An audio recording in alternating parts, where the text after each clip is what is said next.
I was 23 years old when I began my journey of following Jesus as a personal way, as a Christian. And I was surprised when I began that some months later to begin to understand that there were things that God had for me that was going to make my life better in this world. And we don't follow Jesus because just to have a better life. But what we know is that when we follow Jesus, we tend to have a better life. It doesn't mean it's a perfect life, but we tend to have a better one.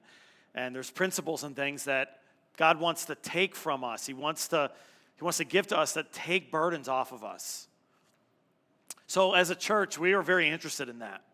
And we're very interested in being a church family that can be people that do that on a journey together of having less burdens from the world and more freedom to follow God. And just a couple of things. One is we're doing a women's health seminar that's coming up here in March.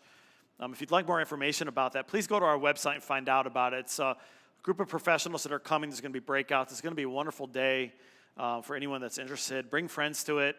Pastor Lindsay's working really hard on it. And the second way that he does that, God does that in our lives, is typically through sermons and small groups and knowing the Lord and getting in groups with other people. And one of the areas is our finances. I used to, as a pastor, I've been pastoring now 20-some years, you guys. I used to be a little afraid coming up in front of people talking about finances because some of you give me these looks once in a while.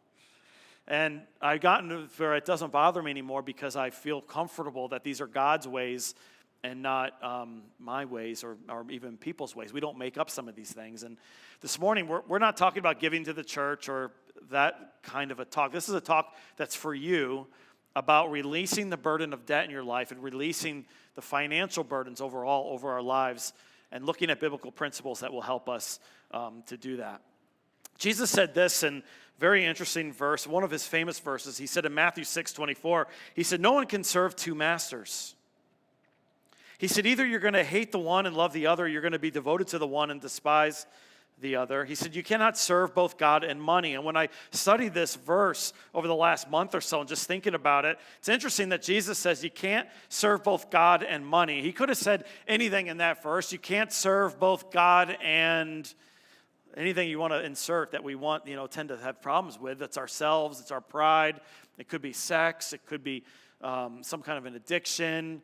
It could be our purpose or like our jobs. You can't serve both God and your family. He could have said all kinds of things that family's good, and many of those things are good, but if you get too consumed with them, you get off track sometimes with anything in life. But he chose in this spot to say you can't serve both God and money. And he talks about how no one can serve two masters. So he's saying that we can serve either God as a master or money, but you can't have both. And one of the things that's so kind of, I just feel like it's nasty in the world. We wouldn't describe it that way. There's lots of other things we'd say is nasty with that word, but it's so subtle and it's all over our place in advertisements, consumerism. It's just built in us since we're children that we want to give ourselves and we want to have and we want more than what we have in such a way that ends up putting this burden on us in life that has a big time effect in us in lots of different ways. What we want as people that are interested in following God, and even if we're not, I think we would all agree with this, that we want our money to serve us. And if we're interested in being Jesus followers, which I know most of us are, we want to be people who serve God. We want our money to serve us so that we can be people that serve God.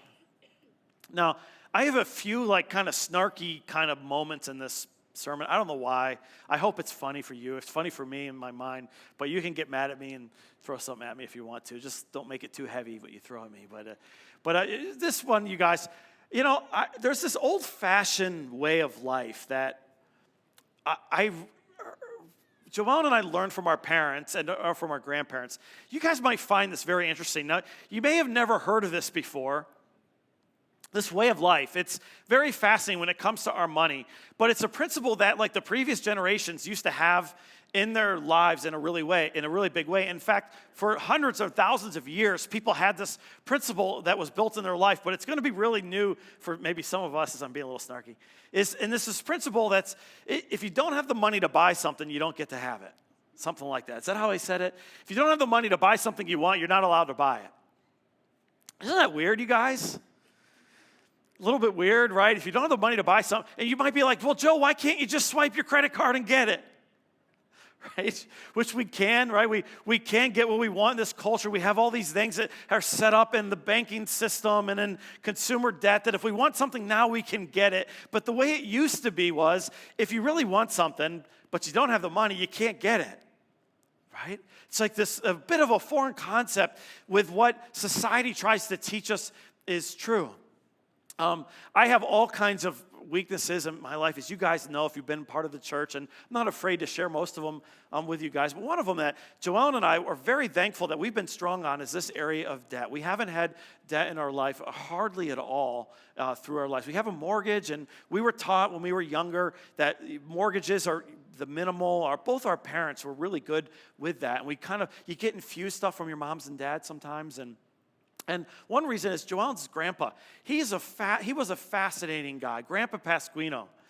He was a guy that I only got to know him for about 6 years when we were dating, and then when we got married, he was there, and that's my wife there, and she's even more beautiful today than there, you guys. She is. I'm not just saying that, you guys. When you're married and you stick it out and you go through the battles and wars like we have and marriages do, and you're like, oh, man. She's like, woo. She gets more beautiful, you guys, all the time.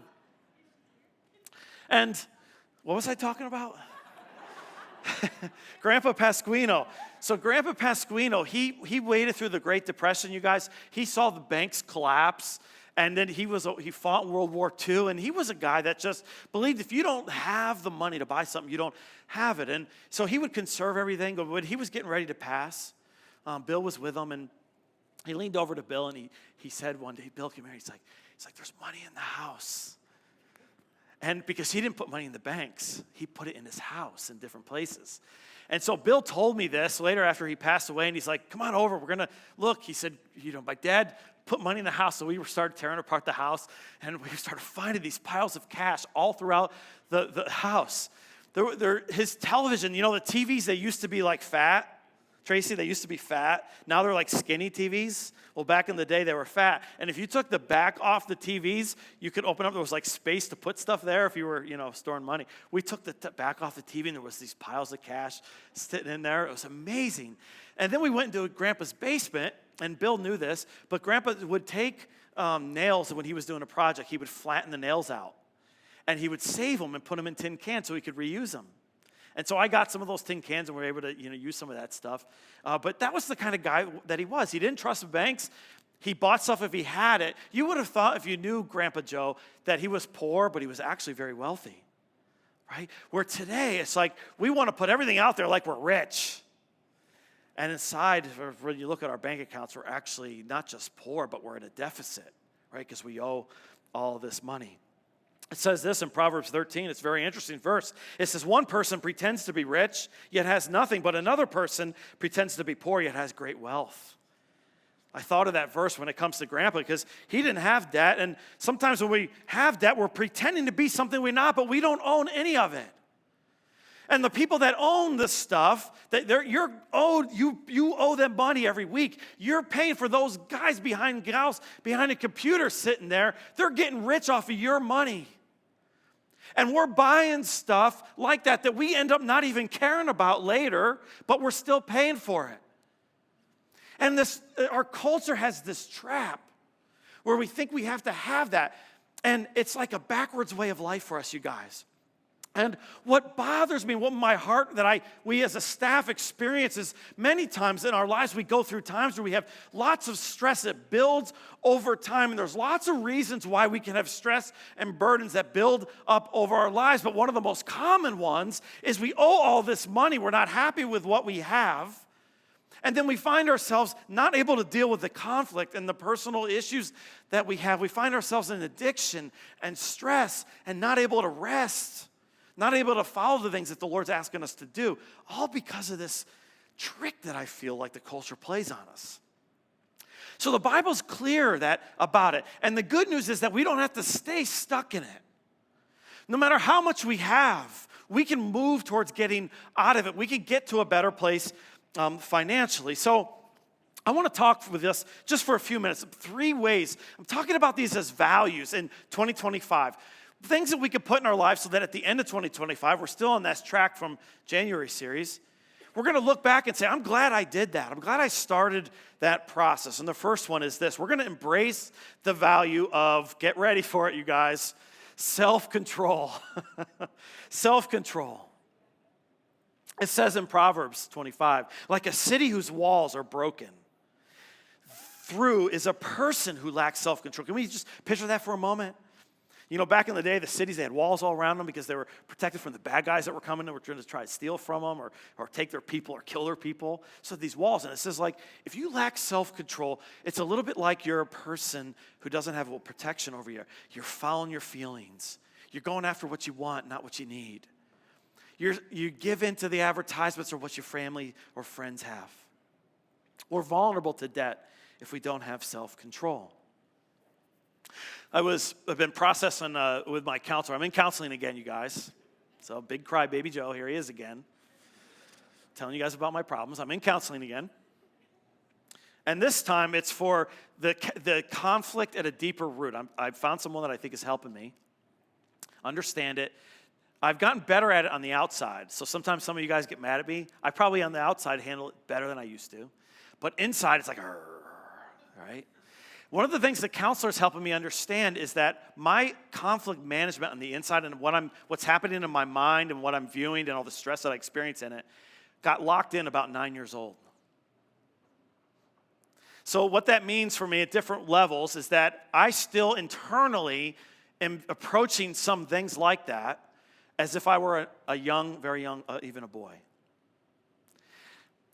One of the things I've noticed about self-control is a lot of us have that, where it's like locked in as like a 9-year-old, right? I was thinking, what does that look like? Have you ever been at a grocery store where you've got your cart of stuff and there's, mom or dad is in front and there's a little Johnny or little Susie's in the checkout line kind of holding onto the cart and it's a little rambunctious and there's those candy bars, right? You guys ever notice the candy bars at the checkout aisles? They put those right in the right spot. And you ever see one of the little kids, they're like, I want that Snickers or whatever it is, the Swedish fish or whatever. And they're yelling and they start getting mad and mom says no or dad says no and they keep yelling. Well, what a lot of times do mom and dads do? All right, they grab it, they stick it, open it up, stick it in the kid's mouth, right? And the kid's happy, sitting there, mom's frustrated, dad's frustrated. Parents, we don't want to do that, right? That's like a parenting little side thing here. We don't want to do that. We want to say, no, Johnny or Susie, no candy bar. And if they freak out and we're embarrassed, we deal with that because we want to teach Johnny and Susie, we want to teach the little Joes to grow up and have self-control so when they grow up to be bigger Joes than all of us here, we have self-control in our lives. It's not easy, though. But when you think of the debt you have, most of it probably is tied into something about it where we're not ready to just use some restraint. My Joanne and I started seeing a financial advisor to help us get towards retirement. I'm 51, you guys. It's good if you're in your 20s to think about it. Right, Andrew? But when you're 51, you got to be thinking about it. So we're meeting with her. Her name's Michelle, and she's talking to us about all this stuff. And she's saying to us that, house debt isn't bad, so we still have a mortgage. And we're paying that off. We have 1.875 interest rate. Just tell you guys that. Yep, that's pretty good, right? We got lucky with that one. So we have 1.875. She says we're paying that off. That's one thing. And here's the thing that happens to us, though. We buy houses, and houses are a good investment. Most people say mortgages aren't bad. That's not the kind of debt that we're talking about this morning. But sometimes we buy the house, and then we look around and we say, oh, look at what mom and dad have. Look at what those people that are ahead of me have. Look what they have in their homes. Those that are in business or chose a different career path. Sometimes those that have a stronger work ethic than we have. They have these things, and we say, not only do we want the house, but we want the decor.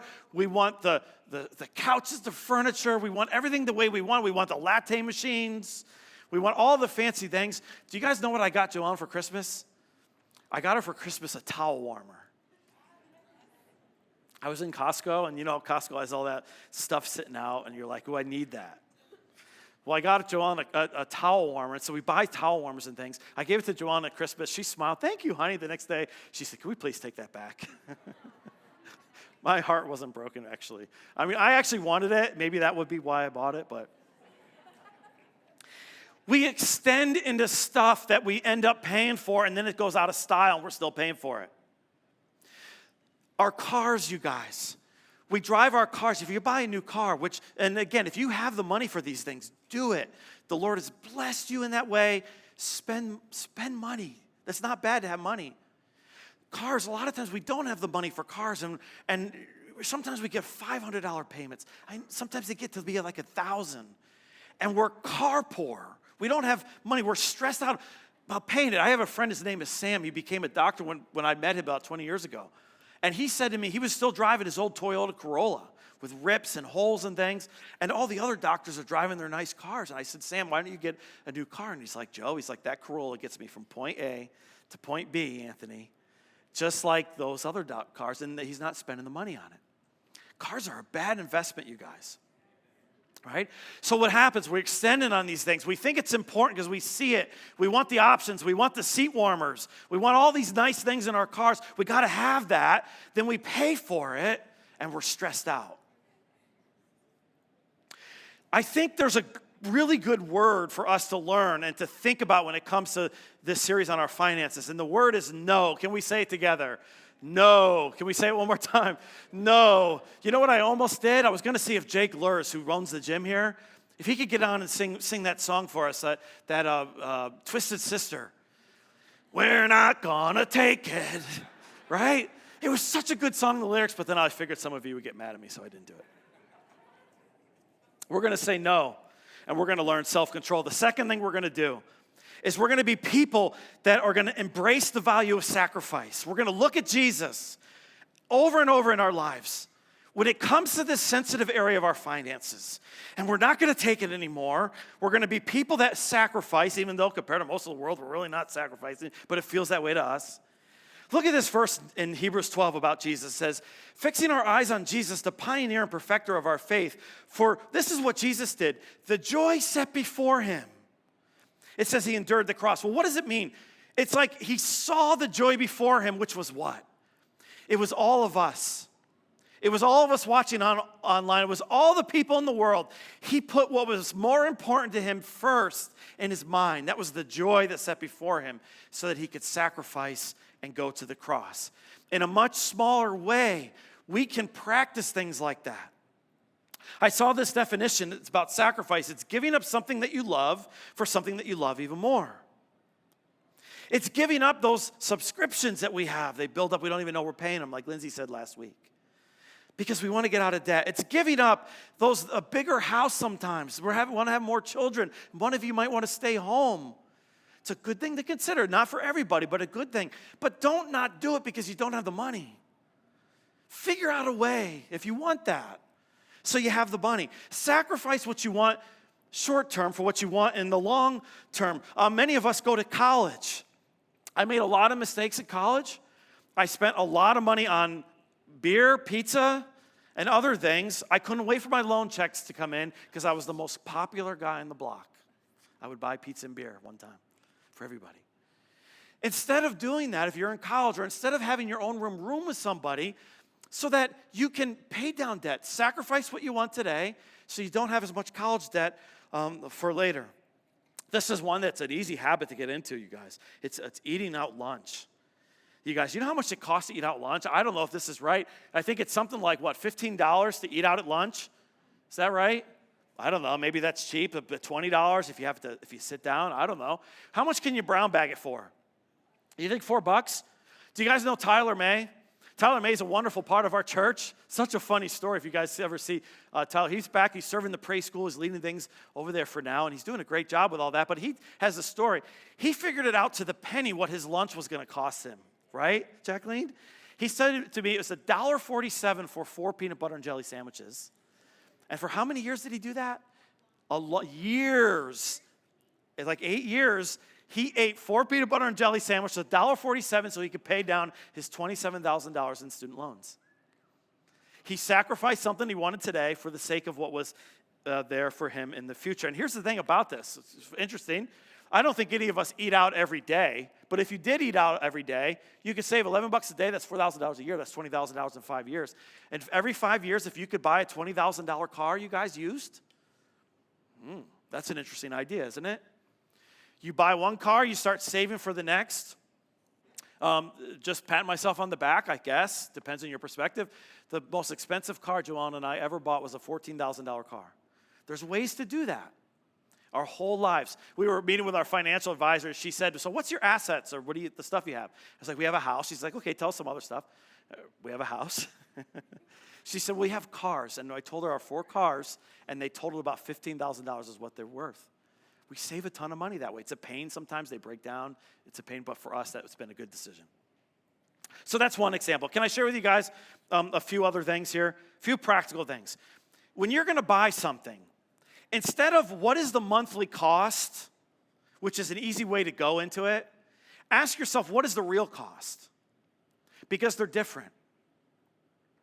Instead of what is the monthly cost, because many of us can afford a lot of stuff and we can get a lot of things, and we're carrying around these contracts with people, ask what is the real cost, because when you see the real cost of the monthly cost over time, it ends up being a lot more, and it puts in perspective how much we're actually paying for these things.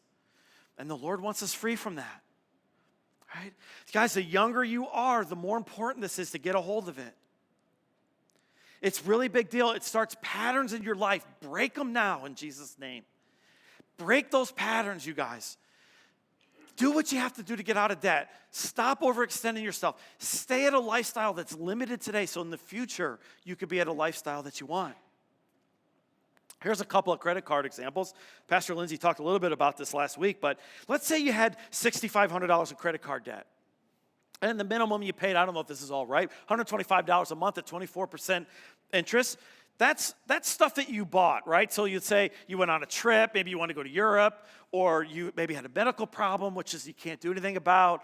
But then you're like, yeah, this thing you're paying out. You're like, it's not going to be that much if I just get my coffee on there or go out to eat more on. It just builds up, right? So let's say you have that, 24% interest. That would take you 15 years to pay off, and you'd end up paying $18,000 for those things, you guys. So like, okay, in one category, at one spot, we can deal with that. It's not the best. It's a waste of money, but we could deal with it. But we build these in our lives. Cars, other loans on furniture, all these things, and it becomes such a burden. How about if it was $14,000? Like, let's look at that one for a moment. Let's say that minimum payment is $225 at 18% interest. You're going to pay that off, and it's going to take 19 years, you guys, to pay that off. And look at how much you're going to pay for it, right? So again, those things that you're buying, that's how much you're paying for it. It's tough. Now, look at that scenario for a moment. That's, to me, I'm going to just call it what I think it is. It's being dramatic. That's the scenario of Satan. I'm being dramatic, so right, I understand I am. I think that's not healthy for us. That's bad. Now, before we change the screen, I want us to wonder, what if we found a way, we're 20, by the time we're 30, to save $14,000? And what if we found a way, by the time we had that $14,000 when we're 30, to say, I'm going to say $225 a month I'm going to invest on top of that. So let's go to the next slide. Yeah, thank you, Evan. So 12% interest for the same amount of time as paying off the card, 19 years, how much money would you have? That's without putting the $225 on a month. You just took $14,000, 12% for 19 years, you'd have $124,000. So now, in all of us, in our different scenarios, as we're watching online, you think of where you are today with your debt. You can move forward, paying on the minimum, paying the interest, letting these other people sitting behind these computers getting rich off of your money. Or you can begin to do something about that and shift it so that in 19 years, that kind of thing is yours rather than belonging to somebody else. Now, let's say we took that same payment, $14,000, 12% interest, and then we said in paying the credit card, we invested $225 a month on top of that. Instead of it paying the credit card, look at how much you'd have. $316,000. Now, one more. If you took that same scenario and you said, I'm going to invest it for 40 years at 12% at that payment, can you guys believe that? Now, 12%, or if my financial person said, that's pretty high. There's been, like, I guess, a period of time, the last 20 years, it did about 11. Let's say it was 8%. Okay? So now, if we think of being in a scenario 40 years from now, take a part of that, 10 years from now, whatever it would be, where that's where you are with the Lord, and you're hearing him, maybe you have a family or you're single, whatever it is. Now, you go to sleep at night, you wake up the next day. Do you have an open mind to be able to think about what it is the Lord's asking you to do? Is there freedom to not have stress and fights and arguments with your spouse over money? Is there an ability to be the person God has created you to be rather than being squished down, held back, blanket over your life because you're paying for these things we don't even care about anymore? So we're going to be a church. I want us to be a church. I want to be a person that practices and acts in sacrifice and self-control and says no. And then finally, we want to be people who plan. It says in Luke 14, verse 28, suppose one of you wants to build a tower. Okay, so a tower could represent any area of our life. We want to buy a house. We want to go to college. We want to retirement, whatever it is. When you first sit down, when I think of sitting down, I think of sitting with another person, sitting down, relaxed, taking my time, not impulsive. When you first sit down, estimate, so it's being intentional to count the cost to see if you have enough money to complete it. Proverbs 21, it says, the plans of the diligent lead to profit as surely as haste leads to poverty. So what do we know? It's real easy to wander into debt, and it's very difficult, in fact, impossible to wander out of it. Unless you come into all kinds of wealth somehow and you can wipe it out. So the ways that we do this, the ways that we plan, the ways that we follow Scripture in this, Joanne and I first learned this years ago. We met with a man, his name was Doug Mims. He was a financial investor. He knew how to help us set up a budget. So he taught us, he said, we sat down with him, right? It was that sitting down. We estimated our expenses, so we started with how much money we made. The next thing, it was our desire, it's not everyone's, but it was our desire to say we want to be generous to our local church. We saw tithing in Scripture, so we said 10%. Then the next line, we were our taxes. And then we didn't have enough money left to save and to spend on the things we did, so we had to adjust our lifestyle, stop doing certain things so that we could prioritize for us what was most important. You guys, in my opinion, honoring God in that way has set my wife and I up for freedom in so many areas. Like I was telling you about how beautiful my wife is today. I mean, if I had a bunch of debt, she'd still be beautiful. But if we were in conflict over finances, and we're married 27 years, and we were just carrying in the stuff that we thought was going to make us feel better by what we drove and what we wore and the fancy things in our house, I don't think she'd look at me and say I was very beautiful. Right? It's a different experience when you don't have it. And we can all get there. There's people in the church that can help you with that. They are, and if you'd like to be involved with that, just put down budget on your Connect card before you turn it in a few minutes, and Mike leads a team that will do that. So it might be a little backed up. It might take us some time to get to you, but we will get to you. There's people that can help you with that. We also, we're going to do a class called FPU. In a few minutes, we're going to give away 3 books to you guys, any of you that turn in a Connect card. We'll get those Connect cards from you one way or another.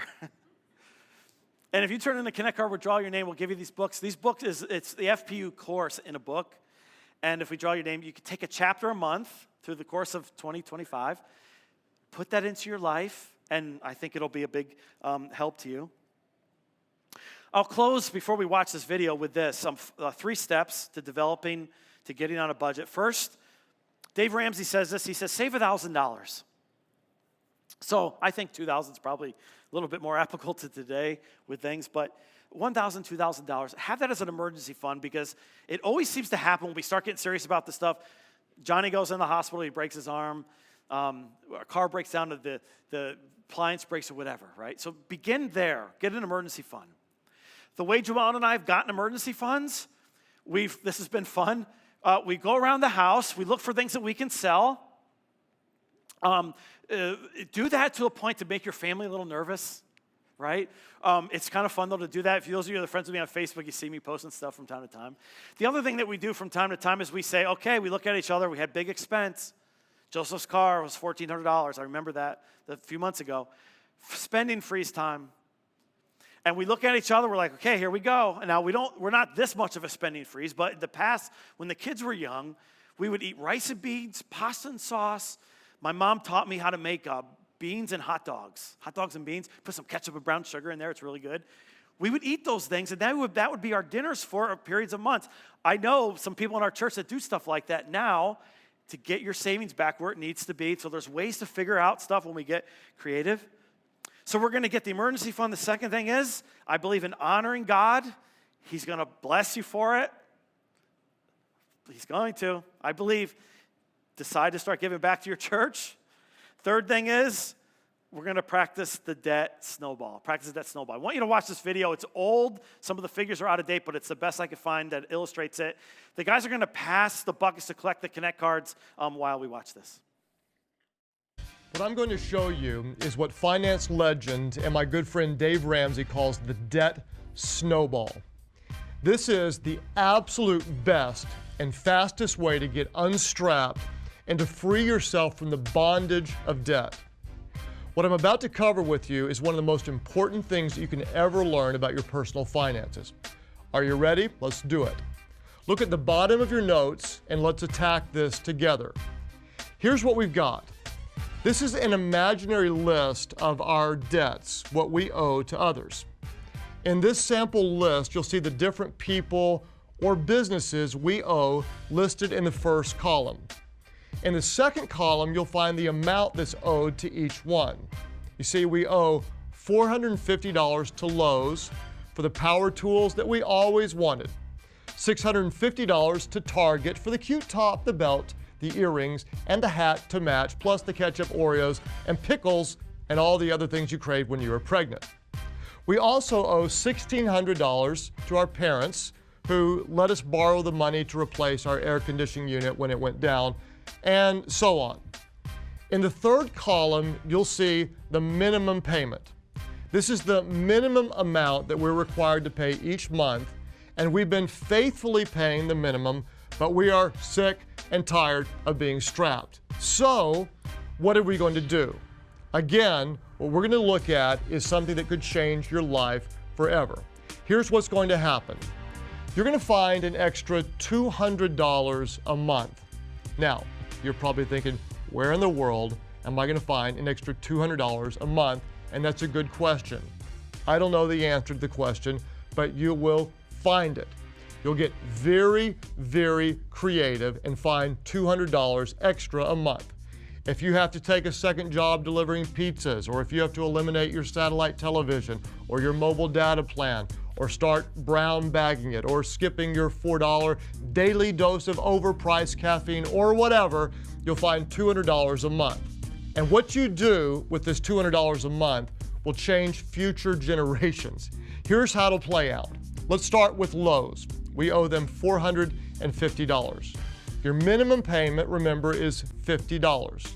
Now, you'll pay them $50 and add to it the $200 that we just found, totaling $250 a month. And within a matter of only a couple of months, Lowe's is gone. Bye-bye, Lowe's. We'll never have to worry about that debt again. Now, we're going to let the money start to snowball away the debt. How will we do it? Now we're going to attack Target. We've already been paying Target $30 a month. Now we're going to take the $30 and add to it $250 a month. Now you may ask, where did we get $250 a month? You remember, we just freed up $250 a month because we paid off Lowe's.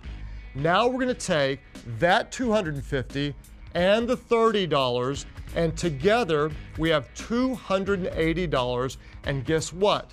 In just a matter of a couple of months, Target is gone as well. And the snowball is starting to get bigger. Now, let's take our parents. We're paying them $200 a month. We'll add to it the $280 that we freed up because we no longer have to pay Lowe's or Target, And now we've got $480 a month going to pay off mom and dad.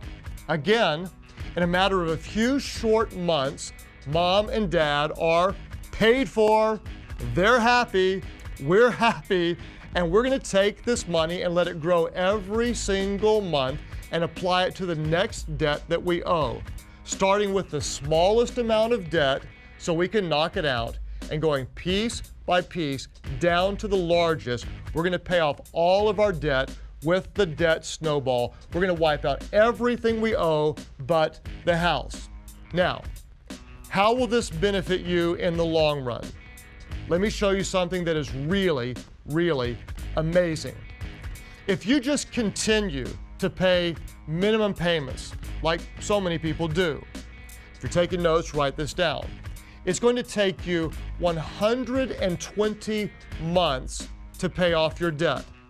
That's 10 years before you pay off all this debt, and that's assuming you don't take on any more. Now, watch this. If you do the debt snowball, your payoff time is not 120 months, not 10 years, but instead only 21 months. That's a difference of 99 months of not paying any debt. Can you say, wow? Now, buckle your seatbelt and get ready for this. If you take $1,110, now, where did we get $1,110?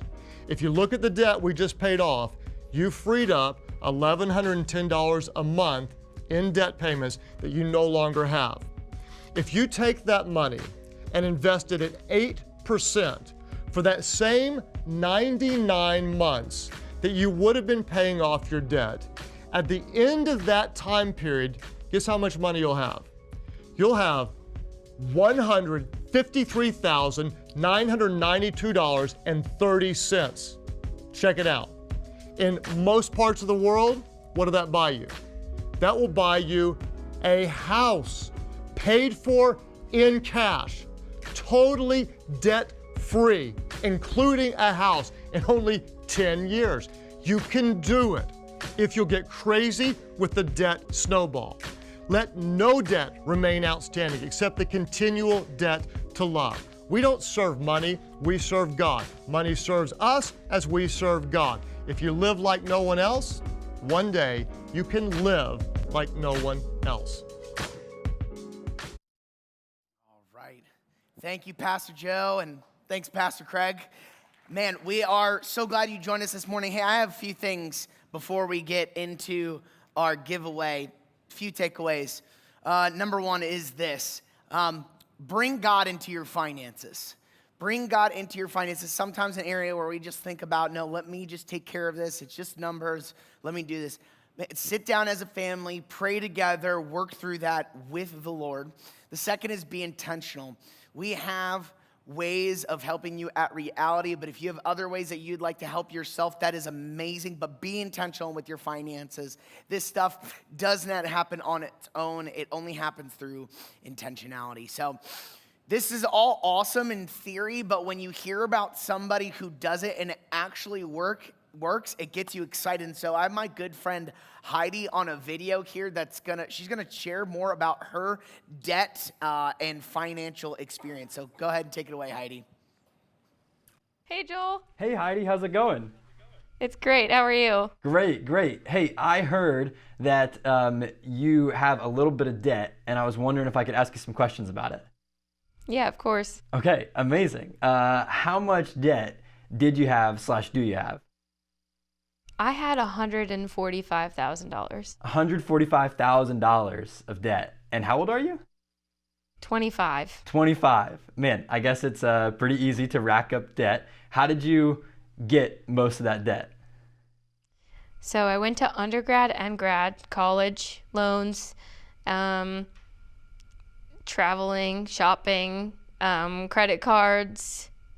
I bought a car. I was addicted to Starbucks, and a little bit of medical. All right. Wow. I guess it adds up pretty fast. That makes sense. But I've heard that you've been working some different strategies to pay off that debt. Can you tell me about some of the strategies you've been using? Yeah, of course. So I started working with a financial advisor through Reality Church last September, so September of 2023. Since then, I've created a budget that I edit each month. I started singing out places this year, actually, getting some extra money there. And I've been shopping at consignment stores instead of my favorite store at the mall. I've been making coffee at home. And when I invite friends to do something, we do something that's either low cost or no cost at all, such as going for walks, having a movie night at home, or something creative. That's pretty smart. That's pretty smart. And I can assume that you've gotten to pay off some debt because of that. How much debt have you paid off so far? So I've paid off $28,000. That's amazing. That's so crazy. $28,000 in how much time? 1 year? You've been doing that for 1 year? Yes, a little over a year. This last September was 1 year. $28,000 in 1 year. And how long do you think it'll take you to pay off the rest of the debt? A total of 5 years. So I turned 26 in March. By my 30th birthday, I'll have it paid off. By your 30th birthday, you'll be entirely debt-free. All Correct. And my goal was 35. So all $135,000 just gone. Yes. Oh my gosh, that's amazing. And I think that's probably pretty life-changing. Would you agree? For sure. Cool. Awesome. Thanks for letting me ask you those questions. I appreciate it. And I just want to say congratulations for everything that you've been doing. It's seriously amazing and it's super admirable. Congrats, Heidi. Thank you. See ya.